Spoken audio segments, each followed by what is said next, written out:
bahwa saya ingin menjadikan Kementerian Agama ini menjadi kementerian yang melayani semua agama, bukan hanya Kementerian Agama Islam. Mindset ini saya kira harus benar-benar dimasukkan bukan hanya di dalam pikiran, tetapi juga dilaksanakan di dalam kegiatan-kegiatan. Pagi hari ini saya senang Rakernas dimulai dengan pembacaan ayat suci Al-Quran. Ini memberikan pencerahan sekaligus penyegaran untuk kita semua. Tapi akan lebih indah lagi jika doanya semua agama diberikan kesempatan untuk memulai doa. Jadi jangan ini kesannya kita ini sedang rapat ormas Kementerian Agama, Pak. Ormas Islam Kementerian Agama, tidak. Kita ini sedang melakukan Rakernas Kementerian Agama yang di dalamnya bukan hanya urusan agama Islam saja. Wakil Ketua Umum MUI Anwar Abbas baru-baru ini mengecam keras Menteri Agama Yakut Khalil Qomas. Nggak tanggung-tanggung, ia bilang Yakut sebagai hilang akal. Gara-garanya Pak Menak meminta agar doa semua agama dibacakan di acara-acara Kementerian Agama. Nggak hanya doa Islam aja, seperti yang tadi kita saksikan di video. Saya heran, kenapa sih setiap kali MUI ditampilkan di media massa ya, yang muncul lagi-lagi Anwar Abbas. Kepengurusan MUI baru kan isinya banyak tokoh-tokoh ulama dan intelektual Islam yang moderat. Tapi kok nggak pada muncul gitu? Ada apa gitu? Tadinya saya dan banyak orang menaruh harapan loh dengan kepengurusan MUI sekarang. Ya setidaknya karena tidak ada lagi sosok provokatif lah seperti Tengku Zulkarnain. Ternyata muncul Anwar Abbas yang ya 11-12 lah dengan Tengku Zul. Saya jadi teringat kritikan Kiai Haji Mustafa Bisri atau Gusmus terhadap MUI, Majelis Ulama Indonesia, beberapa tahun lalu. Dan kritikannya menurut saya masih relevan. MUI itu sebenarnya makhluk apa sih? Tanya Gusmus. Bagi Gusmus, MUI ini organisasi nggak jelas. Parpol bukan, lembaga pemerintah bukan. Ya hanya ormas biasa, organisasi kemasyarakatan keagamaan biasa. Tapi kok ya dapat dana dari APBN? Ada juga ketidakjelasan lain dari MUI ini, yaitu pada orang-orangnya. Ya MUI ini sebagai organisasi, kata Gusmus, itu tidak semua orang yang ada di situ adalah ulama. Tapi banyak dari mereka yang hanya karena menjadi pengurus MUI terus merasa dirinya ulama gitu. Jadi kata Gusmus, asal jadi pengurus MUI terus kok disebut ulama. Misalnya juru tulis lah atau juru ketik lah atau apalah gitu. Pengurus MUI itu seakan-akan langsung jadi mendadak ulama gitu loh. Lalu gampang sekali mengeluarkan pandangan, fatwa, yang seakan-akan itu adalah mewakili sikap MUI. Dan lucunya banyak umat Islam yang mengikuti. Masalahnya, MUI yang tadinya adalah organisasi ciptaan Orde Baru untuk mengkooptasi dan mengontrol umat Islam saat itu ya, belakangan merasa dirinya sebagai perwakilan resmi suara umat Islam. Jadi MUI selalu memberi kesan masyarakat Muslim dan juga pemerintah harus mengikuti MUI agar mendapat restu umat Islam. Kalau bertentangan dengan mereka, dengan organisasi ini, lantas dicap sebagai melawan suara Islam. Nah ironisnya, pemerintah juga sering lembek dan tunduk terhadap MUI. Fatwa MUI dianggap sebagai sesuatu yang harus diikuti, seakan-akan itu adalah sebuah keputusan mutlak yang bahkan dijadikan dasar bagi penyusunan hukum di negeri ini. Ya padahal dalam Islam, dalam hukum Islam, fatwa ulama, jadi nggak hanya MUI ya, fatwa ulama itu sebenarnya sekedar legal opinion, opini hukum dari ulama tersebut yang sama sekali tidak mengikat, bahkan terhadap orang yang meminta fatwa. Jadi itu hanyalah pandangan hukum, opini hukum gitu, opini hukum Islam ya. Tapi nyatanya fatwa MUI itu seakan-akan jadi sesuatu yang yang mutlak gitu. MUI itu kan sebenarnya mengklaim sebagai lembaga yang punya slogan Islam Wasatiyah. Dan itu jargon resmi mereka loh, Islam moderat ya. Tapi dalam kenyataannya yang tampil nggak seperti itu gitu. Dan keberadaan Kiai Haji Ma'ruf Amin sebagai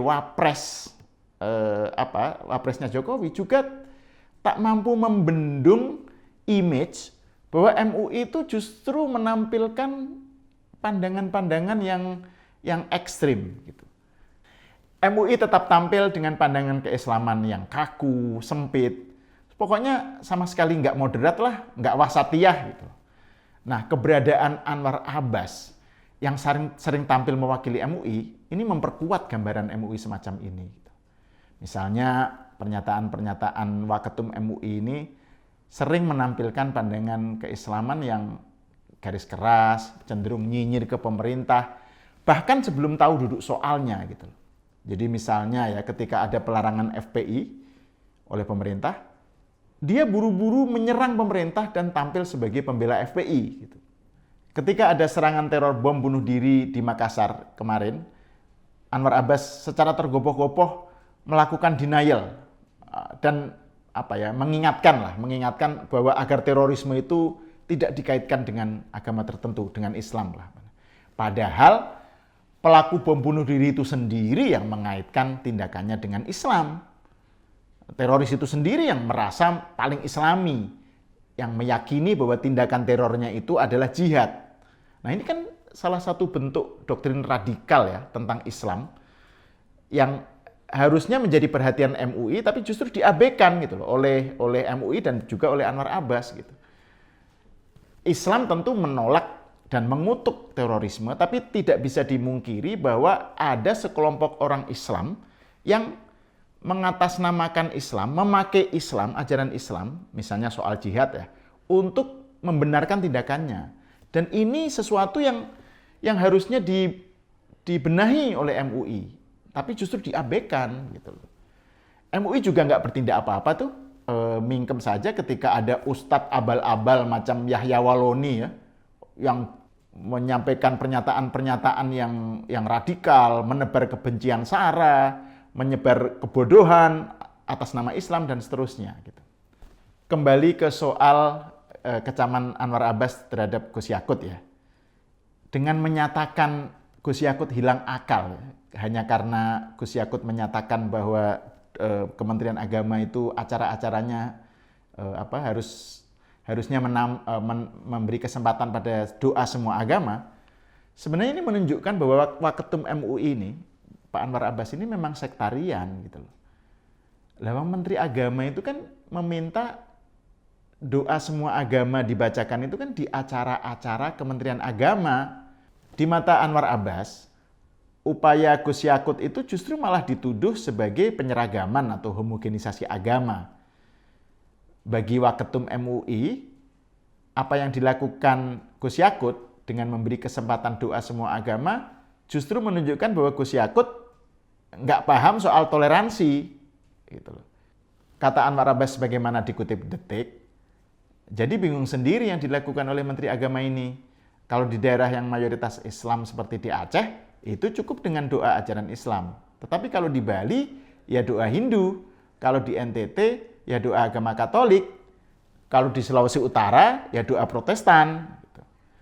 Nah, di sini kelihatan ya bahwa Waketum MUI itu ngegas dan nyolot kepada Menteri Agama, tapi sebenarnya nggak paham masalahnya, ya alias asbun. Yang dibicarakan Gus Yakut itu kan acara-acara Kemenak yang melibatkan semua pemeluk agama. Jadi misalnya acara Rakernas Kementerian Agama. Gus Yakut sendiri kan pernah bilang, dia menteri semua agama. Kementerian Agama itu adalah kementerian semua agama, nggak hanya kementerian Islam. Gus Yakut mengaku ingin semua agama yang diakui di Indonesia mendapatkan kesempatan yang sama di Kementerian Agama. Karena memang ya itu bukan hanya milik bukan hanya milik umat Islam. Kemenak itu bukan ormas gitu loh, bukan ormas Islam.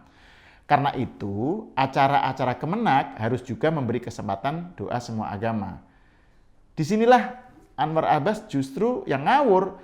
Kalau misalnya Gus Yakut mengusulkan agar MUI, NU, Muhammadiyah, pesantren, atau madrasah bikin acara pakai doa semua agama, nah itu baru kehilangan akal gitu loh.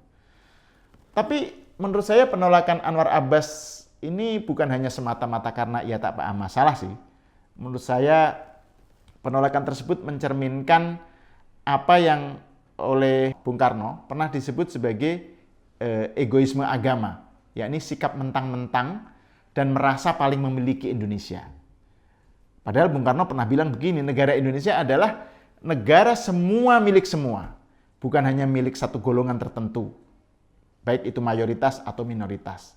Nah, ide Menteri Agama Gus Yakut agar Kemenak menjadi kementerian semua agama adalah manifestasi bagi terwujudnya spirit negara Indonesia semua milik semua seperti yang dicita-citakan oleh founding fathers kita. Tak ada majoritarianisme, yaitu sikap mentang-mentang sebagai mayoritas terus merasa paling memiliki Indonesia. Karena Indonesia diperoleh atas perjuangan semua pemeluk agama. Oleh karena itu, semua pemeluk agama berhak memiliki negara Indonesia. Nah, doa semua agama adalah salah satu cara agar tidak ada satu kelompok pun, tidak ada satu kelompok agama pun yang mengklaim merasa paling memiliki negara ini. Waketum MUI Anwar Abbas bukan hanya gagal paham soal ini, tapi juga ternyata menyelisihi atau melawan visi founding fathers tentang Indonesia sebagai negara semua milik semua. Dan ini ironis, karena MUI itu kan ada I di belakangnya, ada Indonesia di belakangnya.